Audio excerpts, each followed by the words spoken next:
What's going on YouTube? This is Country Coder. I want to welcome you back to my channel. If this is your first time here, I want to welcome you to my channel, and I hope you'll enjoy the content that I have for you. Well, as you can see in the background, I've got a classic car behind me.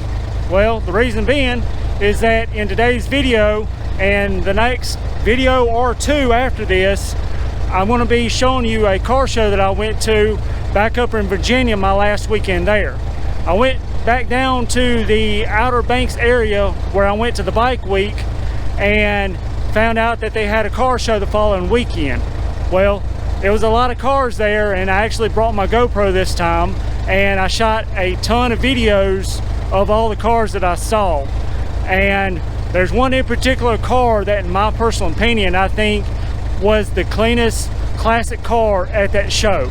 But I'm going to let the videos talk for themselves. Now, you'll see the car that I'm talking about, because I kind of say this is the cleanest car of the show. We'll see you at the end. By the way, you may want to tune in at the very end, because I got a sneak peek at next week's video.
YouTube. I hope you enjoyed those videos. Sorry if it's a little dark. I got to get me one of those little light deals that you can put on these, kind of brighten it up a little bit. But I hope you enjoyed these videos. If you did, please give me a thumbs up and subscribe down below. And leave me a comment. Let me know what you think about the videos. Let me know what you think I may need to change my videos. And I guess I will see you on the next video whenever I show you the rest of this car show. So till then, I'll see you then.